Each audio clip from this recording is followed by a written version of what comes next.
Your side hustle isn't just burning you out, it's running two stress systems inside your body at the same time. And one of them is convincing you that the damage is your fault. Here's what most people think about burnout. They think it's all the same. You work too hard, you get tired, you crash. Whether that's a desk job or a side hustle shouldn't matter. Exhaustion is exhaustion. But that's wrong. And when I went through the research for this video, I found something that genuinely changed how I think about work. It turns out that 9-to-5 exhaustion and side hustle exhaustion operate through completely different biological pathways. They hit different parts of the brain. They produce different hormone patterns. And one of them is 40 to 60% more damaging to your heart and your metabolism than the other, even when the total hours worked are exactly the same. In this video, I'm going to break down how each type of exhaustion actually works inside your body, why the one that feels more free is actually more dangerous, and near the end, I'm going to show you what happens to your brain while you sleep. Or more accurately, what happens when your side hustle won't let your brain do the one thing it needs to do overnight to keep you alive. The World Health Organization has a name for what happens at the end of this road, and it has a body count. Let's get into it. So let's start with the thing that nobody talks about. The reason side hustle burnout feels so much worse than job burnout, even when you're technically working fewer hours. It's called the effort illusion. And once I explain it, you're going to recognize it immediately. When you work a 9-to-5 and you burn out, your brain does something interesting. It looks for someone to blame. The boss gave you an impossible deadline. The company is understaffed. The workload is insane. Management doesn't care. You blame the system. You blame the job. You blame the people above you. Now that's not exactly healthy, but here's what it is. It's protective. Because when your brain blames something external, it doesn't turn the stress inward. You're angry at the situation, not ashamed of yourself. And that distinction, external blame versus internal shame, turns out to be one of the most important factors in whether burnout damages your body temporarily or permanently. Side hustle exhaustion flips this completely. When you're running your own thing, freelancing, driving for a gig platform, building a business on the side, creating content, and you start to burn out, there's nobody above you to blame. The hustle culture narrative says you're the boss. You set the hours. You chose this. And if you're failing, if you're tired, if you can't keep up, then it must be you. You're not disciplined enough. You don't want it badly enough. You're lazy. But here's what's actually happening inside your brain. Your prefrontal cortex, the part responsible for decision-making, planning, and computing whether a task is worth the effort, has become depleted. Brain imaging research shows this is not a feeling. It's a measurable reduction in neural metabolic efficiency. When the prefrontal cortex gets exhausted from sustained cognitive effort without enough recovery time, it literally stops being able to accurately calculate whether a task is worth doing. The brain's effort computing machinery is broken. But you don't experience it as my brain is malfunctioning. You experience it as I'm lazy. I'm weak. I don't have what it takes. That misinterpretation, where a neurological malfunction gets read as a character flaw, is what the researchers call the effort illusion. And it creates a trap that a 9-to-5 worker almost never falls into. Because here's what happens next. You feel ashamed of your laziness, so you push harder. Pushing harder depletes the prefrontal cortex even further, which makes the effort miscalibration worse, which makes you feel even lazier, which triggers more shame, which triggers more pushing. You're now running two stress systems at the same time. The primary stress of overwork, plus a secondary stress loop of shame, guilt, and self-doubt layered on top. The 9-to-5 worker has one stress loop. The side hustler has two, stacked. And the research estimates that this dual loop structure makes side hustle exhaustion 40 to 60% more damaging to cardiovascular and metabolic health within the same timeframe as single loop 9-to-5 burnout. Not because side hustlers work more hours, but because the psychological architecture of the stress is fundamentally different. I want to tell you about someone who lived this cycle. A guy in his mid-30s, full-time marketing coordinator during the day, freelance graphic designer at night and on weekends. He'd been running both for about 2 years. The freelance work started as a way to pay off credit card debt faster, but it grew into a real client base. 5 or 6 regular accounts, decent money, maybe an extra $1,800 a month. From the outside, he looked like the hustle culture success story. From the inside, he was falling apart. He started missing deadlines on the freelance side. Not big misses, just a day here, a day there. He described it to a friend as "I just can't make myself care anymore." He interpreted that as a motivation problem. So he bought a productivity course, tried a new scheduling app, started waking up at 5 a.m. to get freelance work done before the day job. Within 3 months, he was sleeping less than 5 hours a night. His resting heart rate had jumped from 62 to 81, and he developed what his doctor later identified as a stress-induced arrhythmia. He was 36 years old. When the cardiologist told him to stop the freelance work, he said, and this is the part that stayed with me, "But if I stop, it means I wasn't strong enough." That's the effort illusion. His brain was broken, and telling him the breakage was weakness. And he believed it all the way to a cardiac ward. That story shook me because I recognized parts of it in my own experience. There have been periods where I was working on something, building something, pushing something forward, and the motivation just evaporated. And my first thought wasn't, "I need to rest." It was, "What's wrong with me?" I think most people who've ever tried to build something outside of a regular job have had that moment. The moment where you can't tell the difference between genuine laziness and a brain that's simply run out of fuel. And the culture around side hustles makes that distinction almost impossible to see, because the entire narrative is built on the idea that if you want it enough, you'll find the energy. Nobody tells you that there's a neurological limit, and that when you hit it, the symptoms look exactly like a character flaw. But the effort illusion is just the psychological layer. Underneath it, there's something happening in the body that's even more alarming. And it has to do with what your brain needs to do while you're asleep. This is the part that genuinely scared me. Your brain produces metabolic waste. Every thought, every decision, every calculation your prefrontal cortex runs generates byproducts, proteins that need to be cleared out. The system that clears them is called the glymphatic system, and it was only discovered recently. It works almost exclusively during sleep.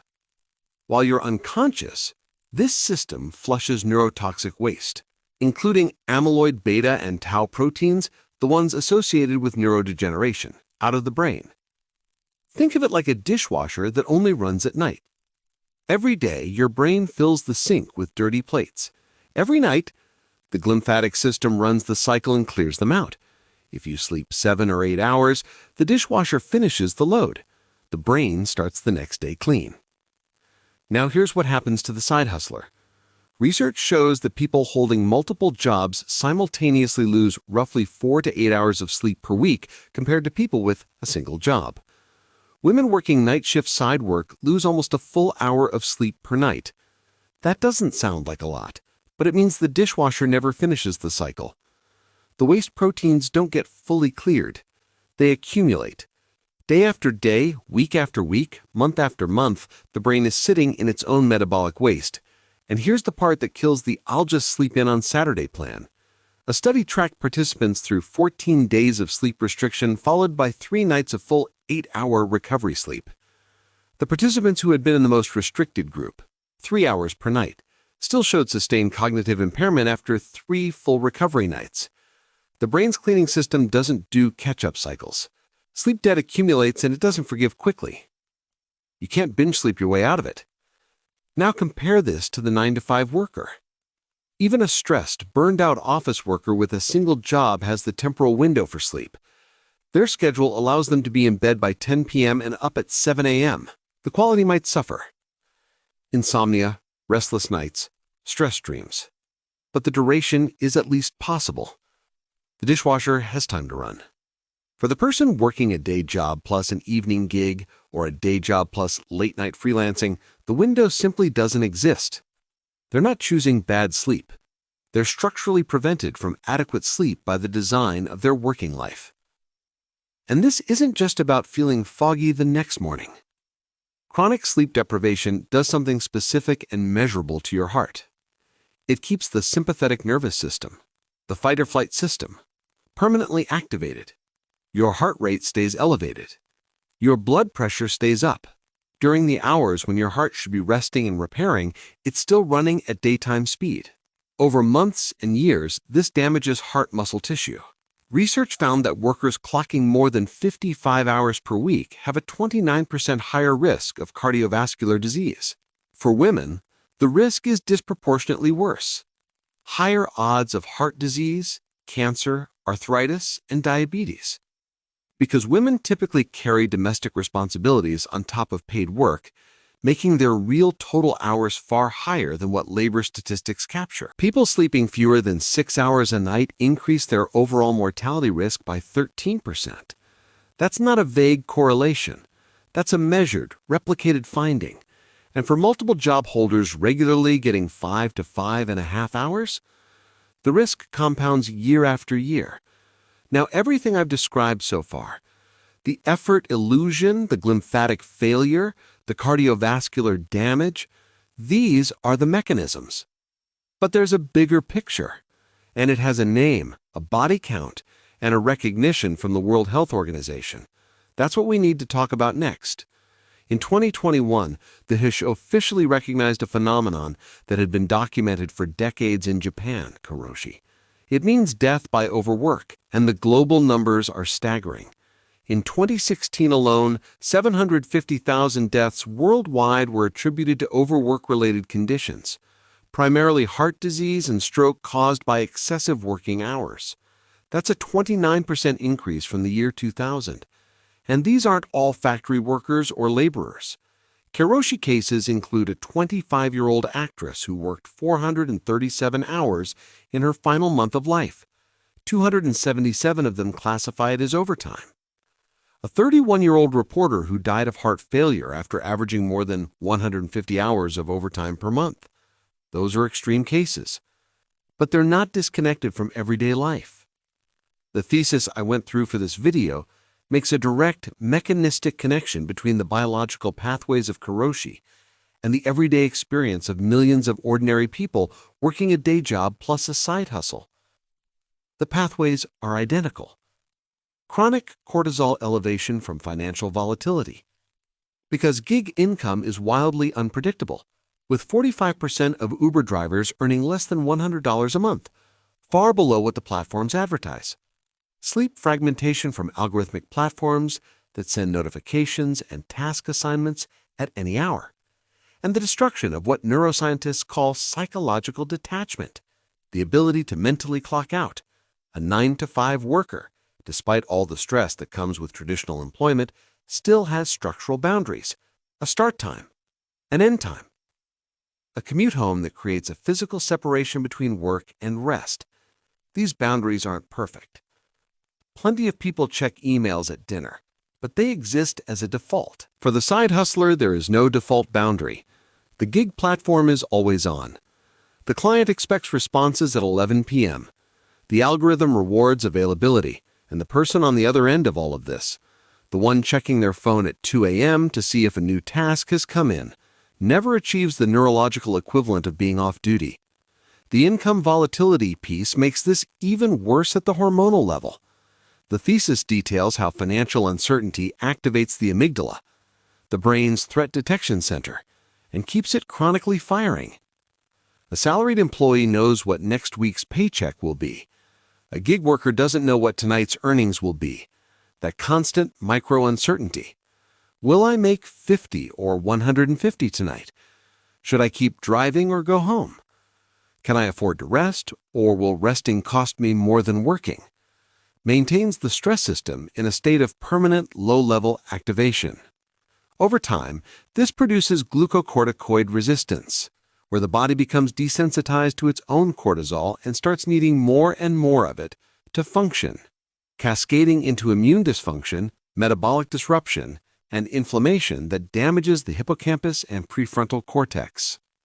For men, this financial stress primarily shows up as elevated triglycerides, a direct cardiovascular risk factor.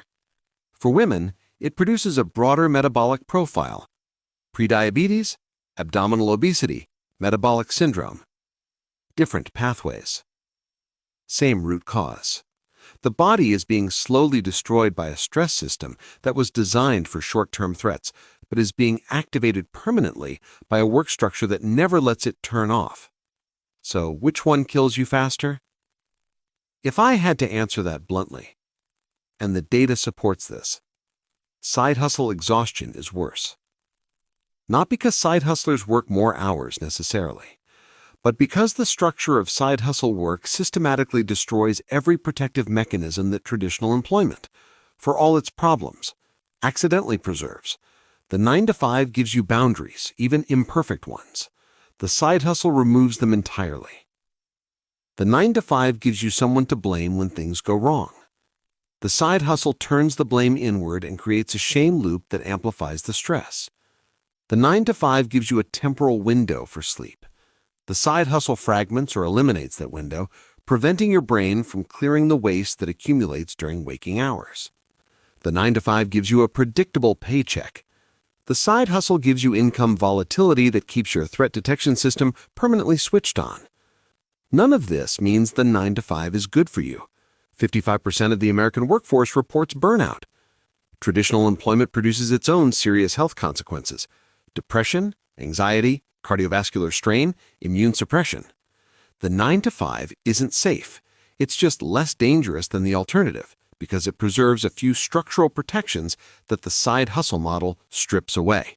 And here's the thing that bothers me most about this. Nobody is telling people this.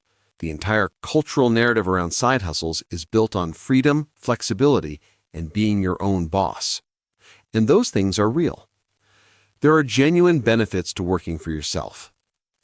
But the biological cost is real too. And the people paying that cost, the ones driving after midnight, freelancing through the weekend, answering messages at 2 a.m., are being told that their exhaustion is a motivation problem when it's actually a physiological emergency. If you're running a side hustle right now, the single most important thing the research says you can do is protect your sleep. Not your productivity, not your morning routine, not your content calendar, not your daily schedule, your sleep. Because your brain needs that overnight window to flush out the neurotoxic waste that accumulates during every waking hour. And if you don't give it that window, consistently, not just on weekends, no amount of discipline, no productivity system, and no motivational quote is going to undo what's happening inside your skull. The second most important thing, learn to recognize the effort illusion. When you feel like you've lost motivation and your first instinct is to push harder, stop. Ask whether you're actually lazy or whether your prefrontal cortex has simply run out of fuel. Because those two things feel identical from the inside. And the culture around side hustles is specifically designed to make you confuse one for the other. I'm Billy, and I probably spend too much time thinking about why the work structure that promises you the most freedom is also the one that's 40 to 60% more likely to destroy your health, and why the people inside it are the last ones to see it happening. If that just landed somewhere familiar, subscribe, because that's exactly what we dig into here.